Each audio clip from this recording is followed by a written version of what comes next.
Hi, I'm Carol Robertson PhD from Psychosensory Academy, and I'd like to introduce you to the Certified Practitioner of the Havening Techniques training.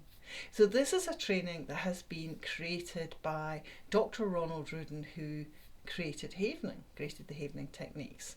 And how he did that, how he developed these psychosensory processes, was he looked at the incredible speed of change that happens in energy psychology, in psychosensory processes such as EFT and EMDR and TFT, thought field therapy, and he looked at this from a neuroscience, brand new modern neuroscience basis, and from that was able to work out what is occurring neurologically, and then from there, if you like, it's a reverse engineering the process to make the most elegant and beautiful techniques. So the techniques are very easy to learn, which is fantastic. You can teach them to children. People in the end of their life can use them. People with learning difficulties can use them. The smartest person in the world can use them. They are super flexible, and as to understand what's happening is really useful as well.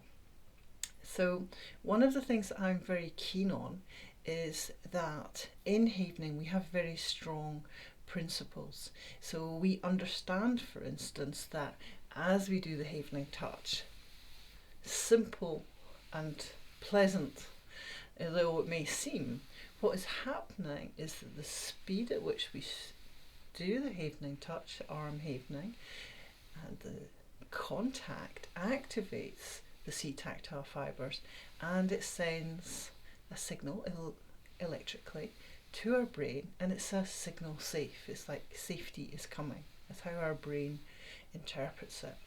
And we can use that in all sorts of different ways. So in all seven, I'm trying to do it this way, all seven of the havening techniques, we employ havening touch, but we also employ recalling, imagining, working memory activities, repetition, creative storytelling. So we also can work with narrative, changing the stories of things that happened in the past, sending new stories to the brain. And we can also work with exploring new strategies, new ways of behaving. And we're looking at the principles of the way that when we learn something, we make receptors. And all the information is encoded, and in the future we use these receptors to save time so that we can access rewards quicker.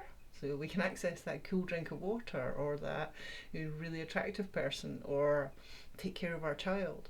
And also we learn very fast, super fast, if we encounter some kind of risk. And the reason for that, of course, is so that in the future we can come across stimuli, or our own thinking even as well, and that if that matches up with receptors that we've had, and it's a high speed electrical process, if there's a match, then we are ready, we are prepared for survival.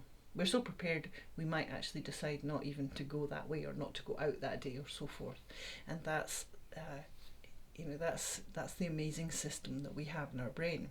Now what we're also doing all the time with those receptors is that we're absorbing them. We're constantly absorbing receptors across our brain. So in havening we harness that neuroplasticity so that we can absorb receptors on purpose. And when we absorb receptors on purpose, what happens is that when we come across that stimuli again, we have a sort of neutral response, because we don't have an amygdala survival response. We don't get flooded with adrenaline, cortisol. We don't move into we can either, what can we do? We can freeze, or we can run away, or we can fawn, or we can fight. We can get feisty. So instead of that, all those mechanisms kicking off, what happens instead is that we can actually activate other receptors across our brain, ones that we made earlier to that event, and we can perhaps remember that we actually liked that activity, or we have a different strategy for it, or we can start from a neutral position and start to enjoy that activity. So we're really harnessing neuroplasticity and we have very clear principles in doing that. So I'm very interested in the idea that when you're studying, if you create a very strong foundation for that, you can then explore all the different ways that you can use havening. You're free to do that because you understand the principles. So that's what I teach. They're fun to learn. They're very practical because you can use them in all sorts of different ways. So there's lots to learn. So the way that I work is I provide 8 months support. So as you're studying the training, you can message me or email me or jump onto Zoom and ask me about that section, or check in with me. Is this, am I doing this technique correctly, or any tips on this, or is this sequence, this beautiful elegant sequence, correct? And we can talk about that, talk about different ideas. You can talk about your own self-havening projects, and I can recommend how you might team up with, you team up with people, what you might ask them. You might ask them to do some event havening with you or some outcome havening with you.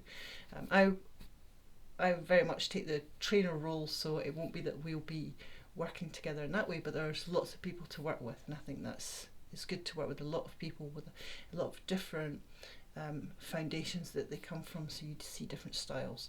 It's quite a medical style, there are very creative styles, there are very kind of upbeat styles. This is quite a range, so that's good to experience, because then we start to have the flexibility so that you can use a range of styles, but you also start to think, which ones that I know that I have definite preferences if I was to choose to go and do some havening with somebody, which I have done many, many times. What else can I say? Do ask me. I'm sure there are millions of questions. I only take a very small number of students. I am happy to take students from different backgrounds. I am very interested in niche application, but I think the first thing is you build this foundation, and that's what we look at. So with my material, I'm going to show you some of the material I have. I have one thing that's a bit different from other trainers, and that's projects. You don't have to use them, but I find that when people use the projects, it accelerates their learning of these principles, and they're fun to do.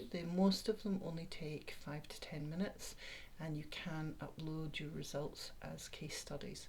So in those projects we explore things like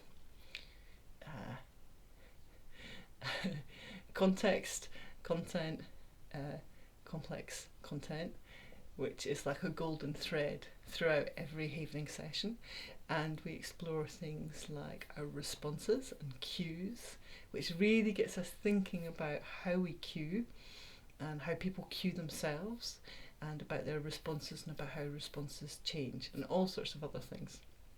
So do get in touch. I hope this is helpful. I'm doing another video which is going to be like a kind of dive into I'm going to turn on the computer and dive into the different programs so that you can have a look at them. But it's 10 months one-to-one support, and then the last 2 months of the year, most practitioners who take the advantage of having the 8 months of engagement, the last 2 months you'll probably use writing your profile, and as I put you forward for certification to Havening Headquarters, then you'd be engaging with them as your profile goes up, and Feliciana announces you to the community on our broad forum. But yep, I have a small group, and I'm there every day, so it really is an ongoing thing, and that fits with what we know in neuroscience about how we learn. And the best way to learn is kind of like a little, and building on it, asking lots of questions, teaching other people. So it's good to get together with other students and teach each other and see how well you do with that, explore that, and learn by doing.